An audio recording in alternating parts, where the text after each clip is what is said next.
नमस्कार दोस्तों, आज की इस वीडियो में हम डिस्कस करेंगे पॉलिटी के कुछ इंपॉर्टेंट क्वेश्चंस जो मेनली प्रीवियस एचपीएसएससी हमीरपुर के एग्ज़ाम में ये क्वेश्चंस पूछे गए थे। तो फ्रेंड्स, इन क्वेश्चंस के मैं आपको जितने भी आंसर बताऊंगा वो फाइनल आंसर की के अकॉर्डिंग ही बताऊंगा जो एचपीएसएससी हमीरपुर बोर्ड ने जारी की थी।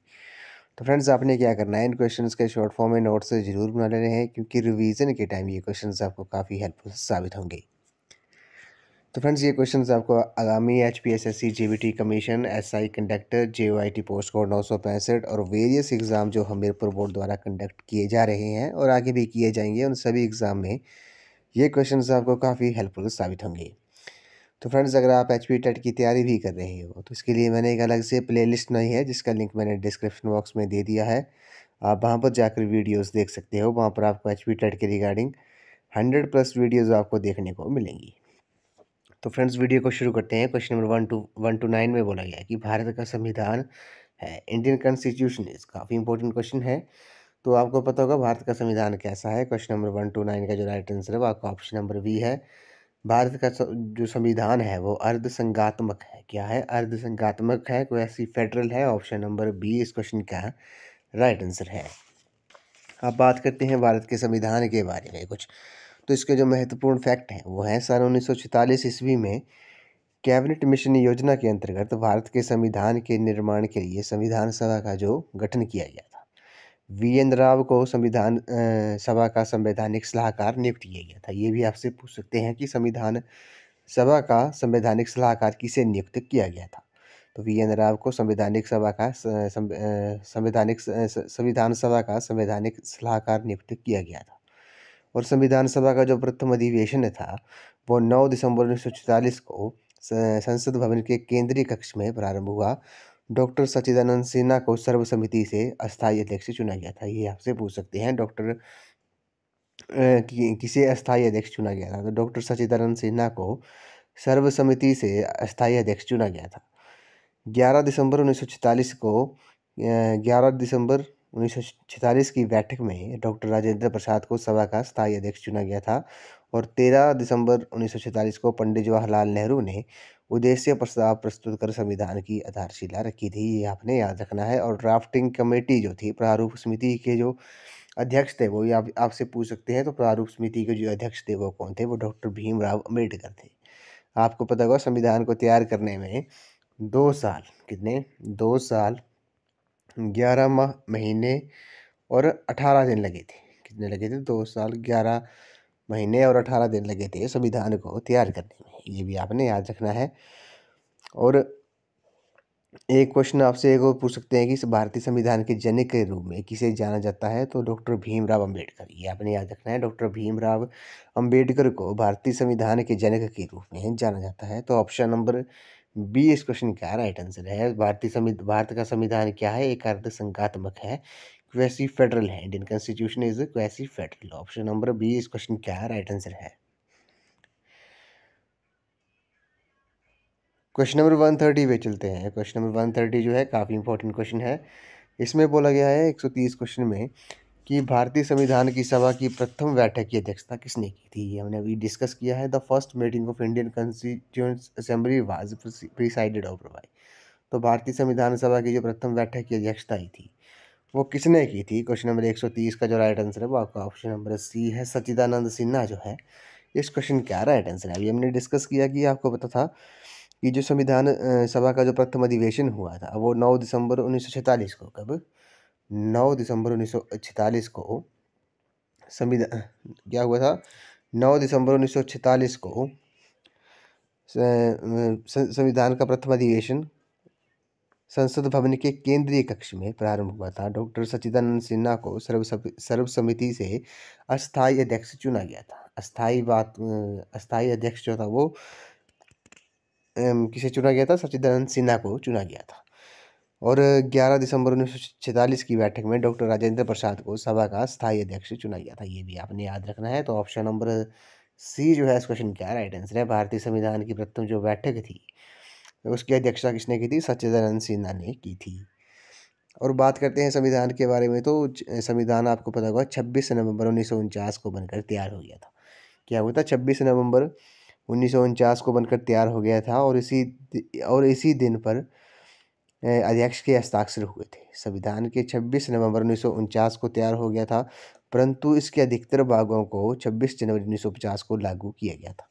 अब आपको पता है कि संविधान जो था वो 26 नवंबर 1949 को बनकर तैयार हो गया था, लेकिन इसे 26 जनवरी 1950 को लागू किया गया था। क्यों किया गया था? क्योंकि सन 1930 से पूरे भारत में 26 जनवरी का जो दिन था वो स्वाधीनता दिवस के रूप में मनाया जाता था। इस कारण 26 जनवरी 1950 को प्रथम गणतंत्र दिवस मनाया गया था।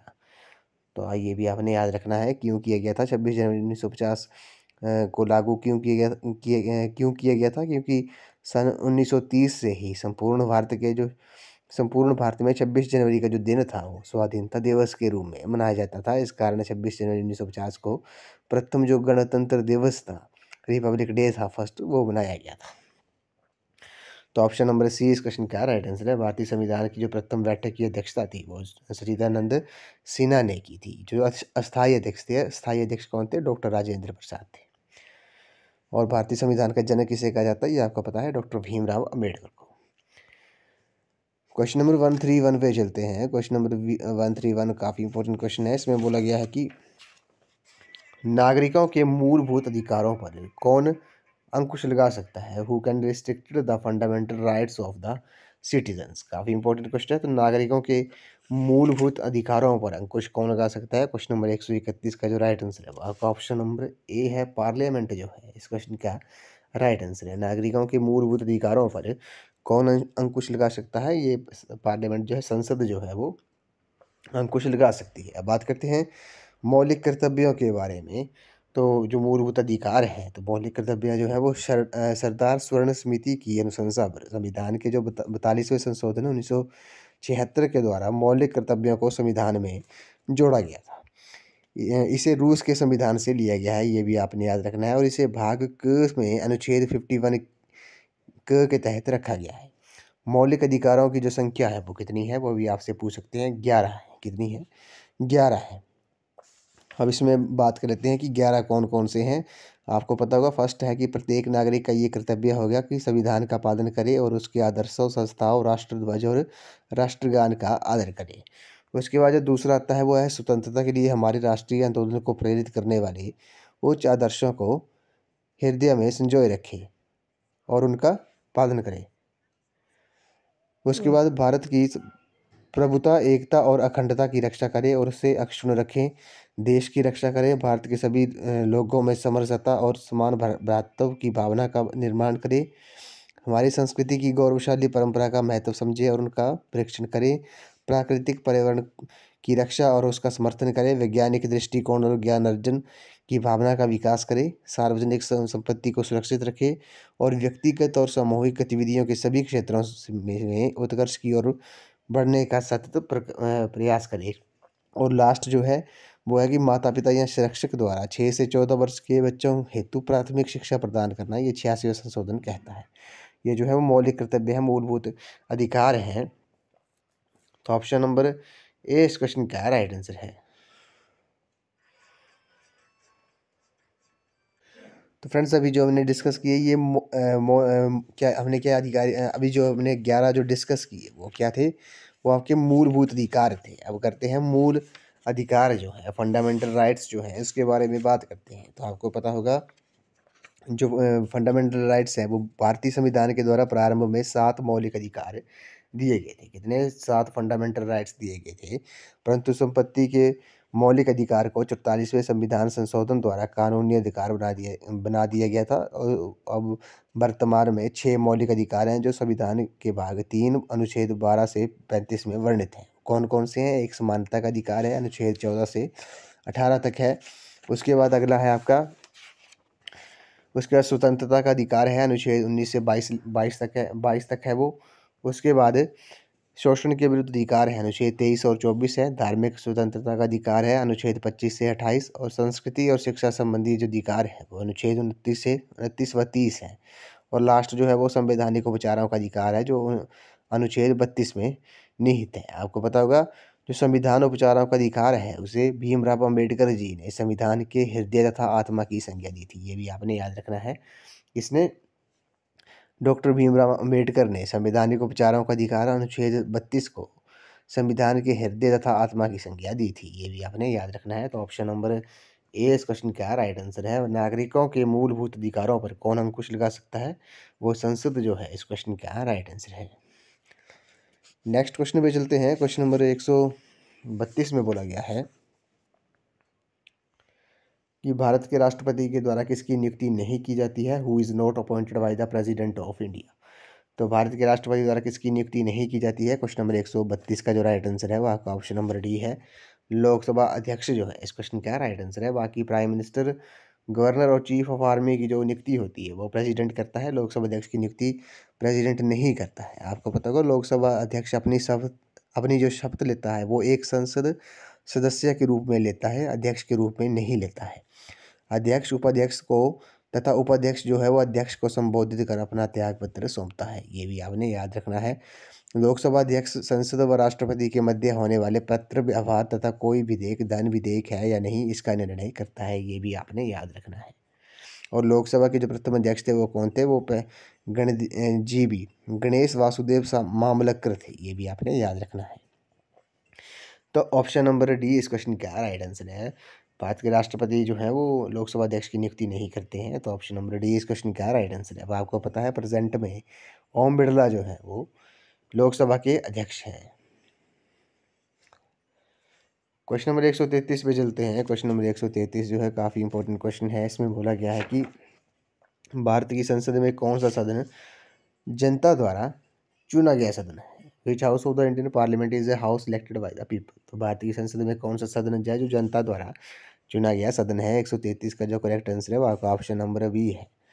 लोकसभा जो है इस क्वेश्चन का राइट आंसर है। बात करते हैं लोकसभा के बारे में। तो लोकसभा संघीय संसद का निम्न अथवा लोकप्रिय सदन है। निम्न तथा लोकप्रिय सदन है। इसकी जो अधिकतम संख्या है वो 552 हो सकती है। कितनी है? 552 हो सकती है। वर्तमान में इसकी जो व्यवहारिक संख्या है वो 545 है। और निर्वाचकों की आयु जो है तो इसकी निर्वाचकों की जो आयु है वो 18 वर्ष है। और लोकसभा सदस्य की योग्यता आपको पता होगा ये भारत का नागरिक होना चाहिए और उसकी आयु जो है वो 25 वर्ष पूरी कर चुका हो। 25 वर्ष या उससे अधिक हो ये आयु न्यूनतम आयु है। और भारत सरकार अथवा किसी राज्य सरकार के अंतर्गत वे कोई लाभ का पद धारण ना किए हो। और इसका जो कार्यकाल होता है लोकसभा का आपको पता होगा ये 5 वर्ष का होता है। और लोकसभा और राज्यसभा के अधिवेशन राष्ट्रपति के द्वारा ही बुलाए जाते हैं और स्थगित किए जाते हैं। इस संबंध में नियम केवल ये है कि लोकसभा की 2 बैठकों में 6 माह से अधिक का अंतर नहीं होना चाहिए। और अध्यक्ष जो है लोकसभा स्वयं ही अपने सदस्यों में से एक अध्यक्ष और एक उपाध्यक्ष का निर्वाचन करेगी। ये भी आपने याद रखना है। तो ऑप्शन नंबर बी जो है इस क्वेश्चन का राइट आंसर है। भारत की संसद का लोकसभा सदन जो है वो जनता द्वारा चुना गया सदन है। तो ऑप्शन नंबर बी इस क्वेश्चन का राइट आंसर है। नेक्स्ट क्वेश्चन पे चलते हैं। नेक्स्ट क्वेश्चन में बोला गया है कि इस वीडियो को लास्ट क्वेश्चन है। न्यायपालिका का मुख्य कार्य है the main function of judiciary's. तो न्यायपालिका का मुख्य कार्य क्या है? क्वेश्चन नंबर 134 का जो राइट आंसर है वह आपका ऑप्शन नंबर सी है। कानून का निर्णयादेश जो है एडजुडिकेशन ऑफ लॉ है। न्यायपालिका का मुख्य कार्य क्या है? कानून का निर्णयादेश है। अब बात करते हैं न्यायपालिका के बारे में। तो न्यायपालिका आपको पता होगा भारत की न्यायिक व्यवस्था इकहरी और एकीकृत है जिसके सर्वोच्च शिखर पर भारत का उच्चतम न्यायालय है। उच्चतम न्यायालय दिल्ली में स्थित है, सुप्रीम कोर्ट जो है।